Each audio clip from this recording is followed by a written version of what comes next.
వివరాలు చూద్దాం. సీఎం జగన్ కోర్టుకు వచ్చి సాక్ష్యం చెప్పాలని డిమాండ్ చేస్తూ కోడికత్తి శ్రీను కుటుంబ సభ్యులు చేస్తున్న నిరాహార దీక్ష 3వ రోజు కొనసాగుతోంది.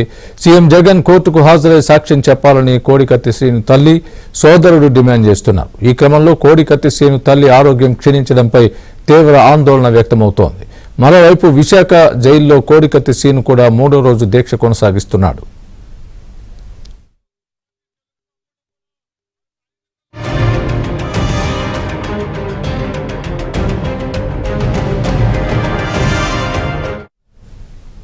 కాగా శ్రీను కుటుంబ సభ్యుల దీక్షపై పోలీసులు డేగ కన్ను వేశారు. కోడికత్తి శ్రీను తల్లి, సోదరుడిని అరెస్ట్ చేసేందుకు పోలీసులు రంగం సిద్ధం చేసినట్టు తెలుస్తోంది.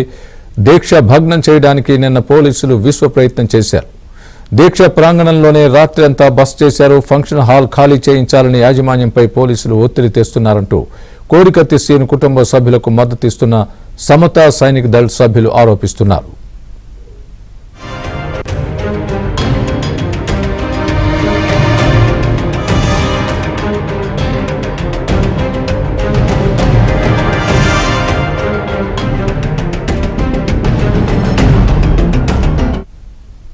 ఇదే అంశానికి సంబంధించి పూర్తి అప్డేట్ మా ప్రతినిధి సత్యాన్ని అడిగి తెలుసుకుందాం.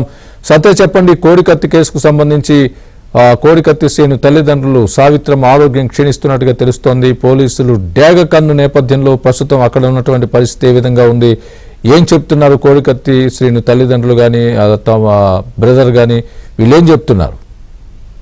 స్వామి, కోడికత్తి శ్రీను ఏదైతే 3 రోజుల క్రితం అంటే గురువారం విశాఖ జైల్లో నిరాహార దీక్షకు దిగారు, ఆమరణ నిరాహార దీక్షకు. అదే సమయంలో అతనికి మద్దతుగా అతని కుటుంబ సభ్యులు కూడా విజయవాడలో ఆమరణ నిరాహార దీక్షకు దిగారు. అయితే వారు దీక్షకు దిగిన సమయం నుంచి పోలీసులు వారు ఎక్కడున్నారు ఏంటి అనేది గాలిచ్చే పనిలో పడ్డారు. చివరికి వారు నిన్న సాయంత్రం కరెక్ట్ గా అంబేద్కర్ విగ్రహాన్ని 125 అడుగుల అంబేద్కర్ విగ్రహాన్ని సీఎం ప్రారంభిస్తున్న సమయంలోనే ఒక ఫంక్షన్ హాల్లో దీక్షకు కొనసాగిస్తున్న పరిస్థితి అయితే ఉంది.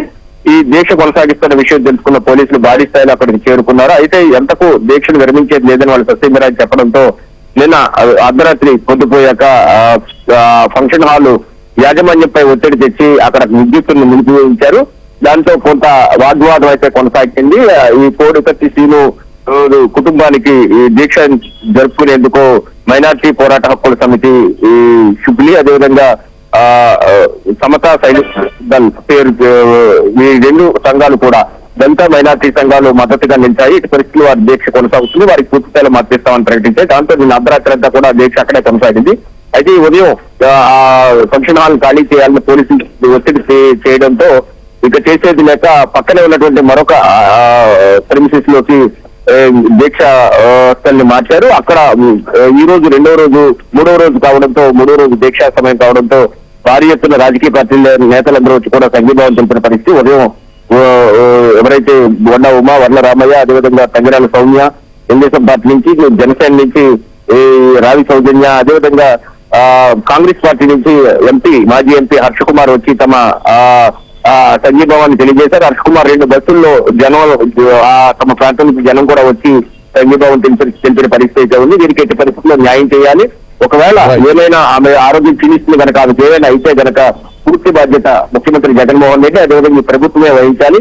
ఆమె ఆరోగ్యాన్ని కాపాడుకోవాల్సిన బాధ్యత ప్రభుత్వం పైన ఉందని కూడా హర్ష కుమార్ హెచ్చరించిన పరిస్థితి అయితే ఉంది.